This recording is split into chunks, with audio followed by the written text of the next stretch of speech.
All right, guys, we're ready for chapter 7. This book is flying by. So let's see what happens on Garbage Patrol. Let's see. Me and Maggie were both ranch raised, but we went in different directions when we reached maturity. I stuck with the ranch life and went into a full-time security work, and she moved to town. For some reason, she never took to ranch life. Growing up, it seemed like everything we pups did was either too loud or too dirty for her. Just to give you an example, we never could get her to go into the sewer with us.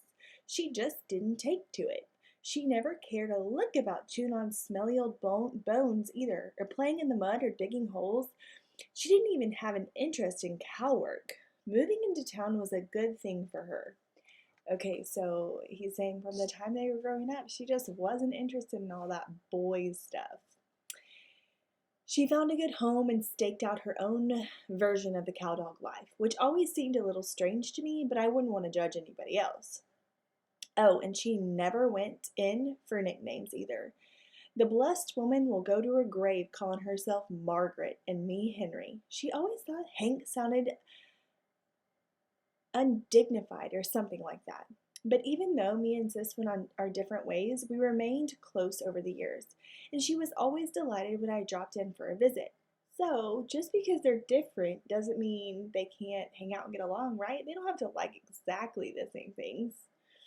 She kind of looked up to me as her big brother, see? And I think it kind of tickled her for me to drop in and talk to the kids about the old cowdog ways. You know, show them how country dogs lived and tell them some stories, that kind of thing.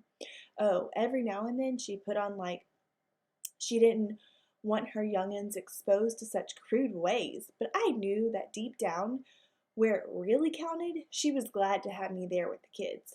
Who wouldn't be? It ain't every town kid that has an uncle who runs a 6,000-acre ranch and fights. I guess I've already mentioned that. Anyways, her kids were pretty lucky. Well, poor old Mag had that headache problem, and we had to go to bed with it. I stuck my head in the doghouse door and told her not to worry about the kids. I would take care of everything. She let out a groan. I guess that old head was really throbbing. When I went out and called the children in from their play, "All right, kids, let me have your attention for a minute or two. Your ma has asked me, ... Little April, one of the girls, held up her paw. "Uncle Hank? Mom doesn't allow us to call her Ma. She says it sounds crude and backward. She says only dog trash use that word." "I see. Well, by George, if that's what Mom says, that's what it'll be. Your mom has asked me to teach you little rascals a dab or two about your cow dog heritage." Roscoe stared at me with big eyes. "Our mother said that? Cow dog heritage?"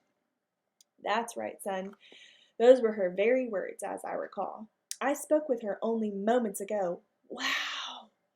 We thought she was ashamed of her family."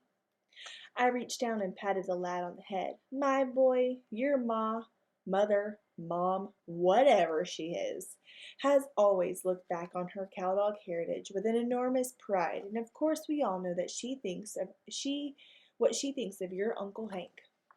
4 pairs of eyes stared up at me. It got very quiet. "Anyway, at your mother's request, I'm going to give you kids a few lessons in cowdogology. I want you to pay attention and follow directions. Any questions?" One paw went up. "Yes." It was Barbara, the other girl. "What does a mean old uncle mean?" I pondered that. A 4-legged beast of burden, sometimes referred to as, well, I don't know. If a guy had an uncle like me, you might refer to the uncle in some other way. Like maybe she doesn't really like me that much. Any more questions? The same little girl raised her paw. "Yes." "Are we kin to any of the people that she describes?" I got a chuckle out of that one.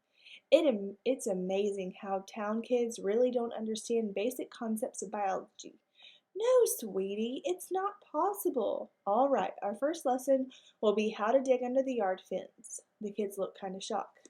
"What's the matter?" "Okay, do you think their mom wants them learning how to dig out of the fence?" "No." Mom said we should never, ever dig under the fence, said Barbara. That's exactly right, honey, unless Uncle Hank's here to supervise.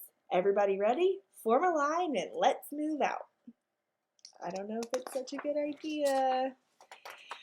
We marched across the yard in single file. Left, left, left, right, left, left, left, left, right, left.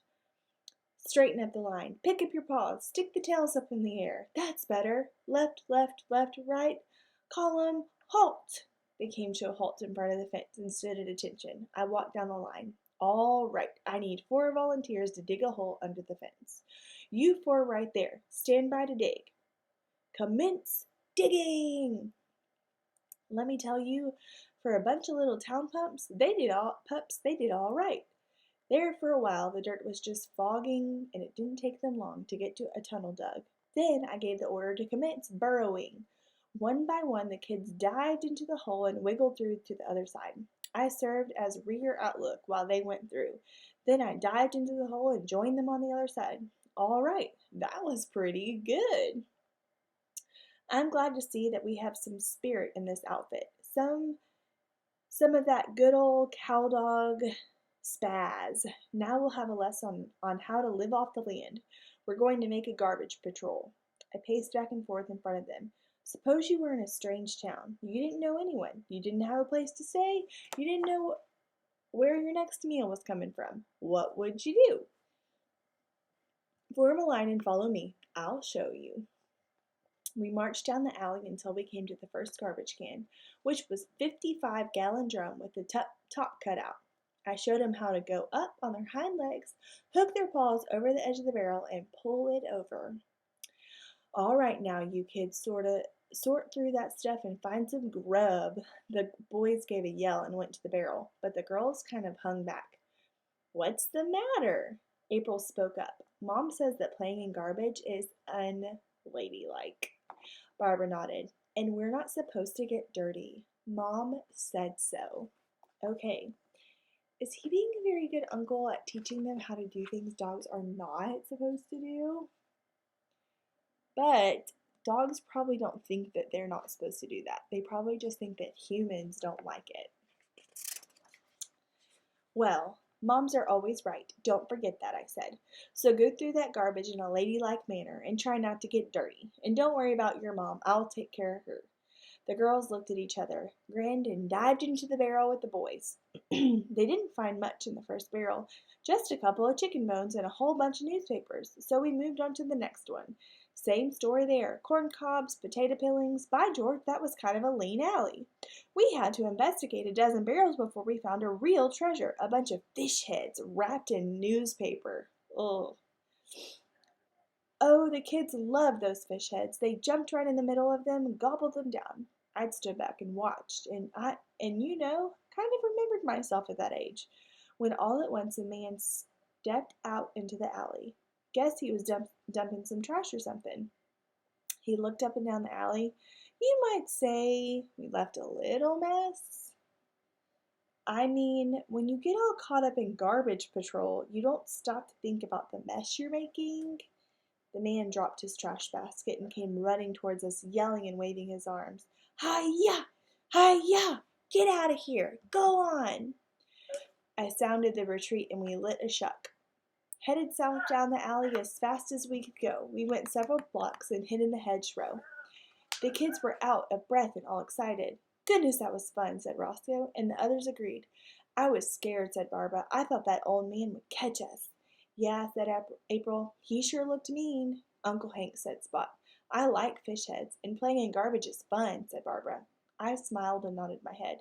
You see, kids? If we hadn't gone on garbage patrol, you never would have learned all this. As your mom told you many times, education is very, very important. I stepped out of the hedge and scouted the area to make sure the coast was clear. Then I gave the password.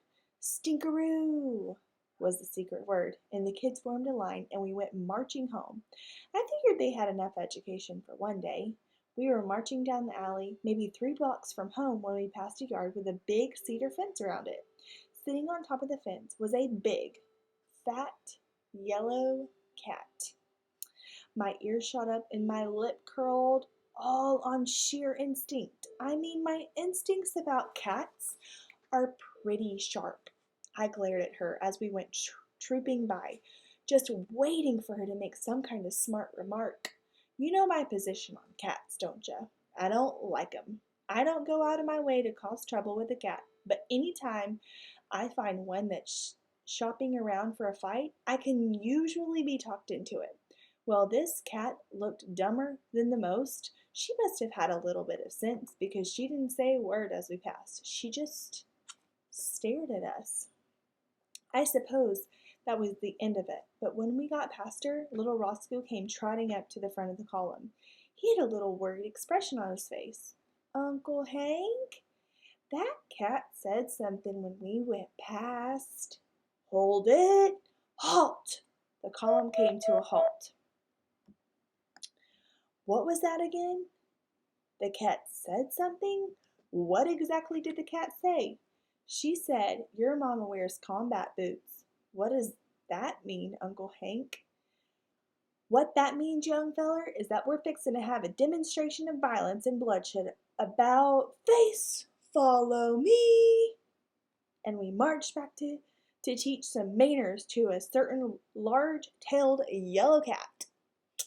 Okay, so the big showdown is chapter 8. I want you to make a prediction as to, here, listen carefully because you're going to make 3 predictions. What do you think their mom's going to say when they get back? What do you think is going to happen between Hank and the puppies and the cat? And do you think that they're going to get in trouble about the garbage from the humans? So 3 predictions for tomorrow's chapter. Have a good one, guys.